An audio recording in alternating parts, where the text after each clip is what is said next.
On va plus loin avec notre invité ce matin, Charles Bouessel, spécialiste de l'Afrique centrale, conseiller auprès de l'ONG Crisis Group. Merci beaucoup d'être avec nous ce matin en direct. Un mot peut-être du bilan de la journée d'hier. Quels échos avez-vous de ces opérations de vote ?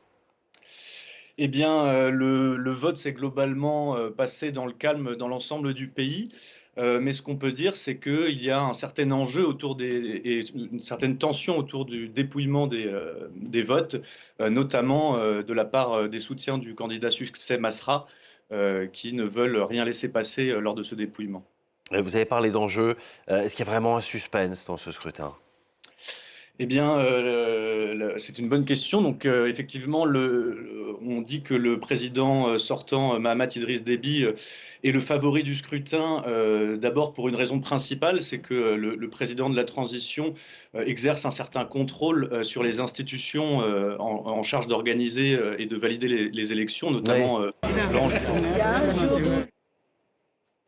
Et donc, ce contrôle sur ces institutions lui offre une certaine marge de manœuvre pour avoir un contrôle sur les résultats. Oui, quel crédit donner à cette autorité de gestion des élections et du Conseil constitutionnel qui doivent valider ces résultats, parce que certains sont donc proches du dirigeant actuel.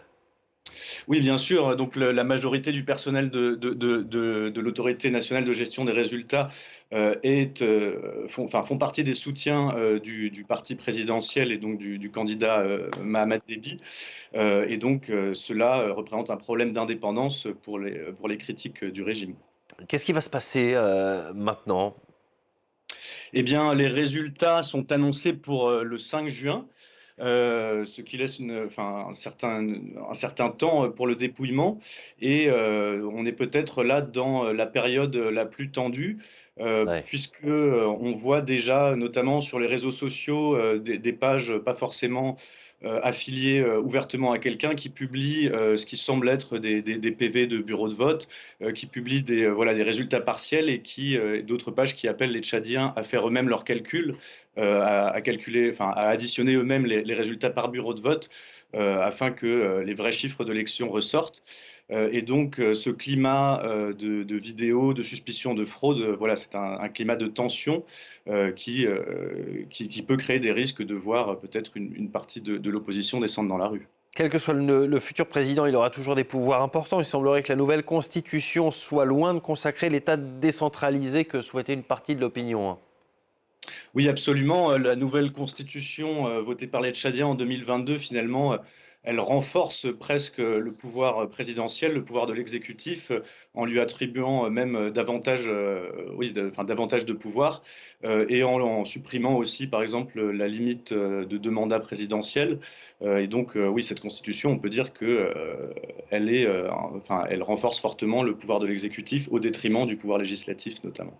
Mais il faut nuancer quand même tout ça, parce qu'il y a quand même eu des élections dans une région où de plus en plus de pays sont contrôlés par des juntes qui ont pris le pouvoir, qui ne l'ont pas forcément rendu au peuple. Est-ce qu'il faut s'attendre quels sont les rapports entre le Tchad aujourd'hui et ces pays de la région, le Mali, le Burkina ?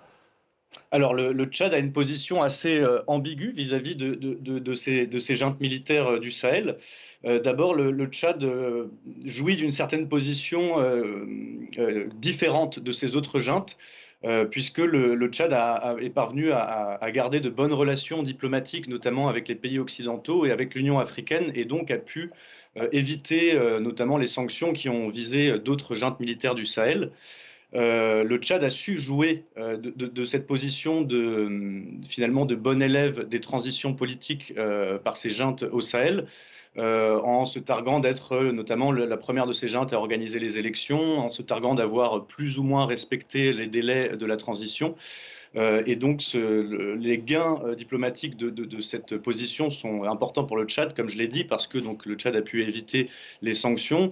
Mais le Tchad apparaît aussi comme le dernier îlot de stabilité dans le Sahel pour plusieurs pays occidentaux qui comptent s'appuyer sur ce pays, voilà, pour continuer de développer leur politique dans la zone. Et donc, voilà, le Tchad jouit de cette position. Mais d'un autre côté, les autorités tchadiennes sont parfaitement conscientes que les discours de souveraineté et les discours de rupture, notamment avec le partenaire français, ont la cote, notamment chez les jeunes, et donc jouent aussi sur cette carte-là, faisant planer le doute d'un éventuel divorce avec l'Occident et a fortiori avec la France. Oui, parce que déjà, les soldats américains ont quitté le pays ou sont en train de le faire. Il y a 3000 soldats français qui sont toujours postés sur place. Pour l'instant, ça se passe plutôt bien avec Paris, contrairement aux pays de la région.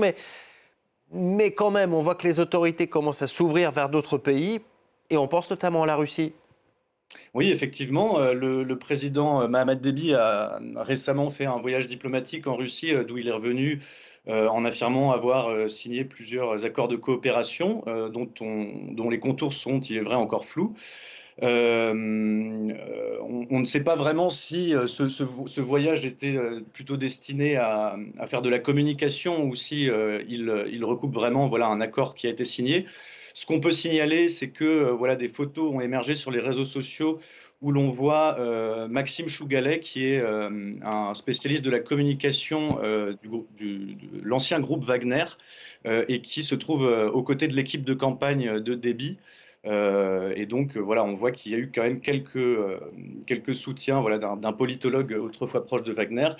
Et donc, le Tchad continue de jouer cette ambiguïté entre Russie et Occident. Merci beaucoup Charles Bouessel de nous avoir éclairé ce matin sur cette question du Tchad et sur cette présidentielle.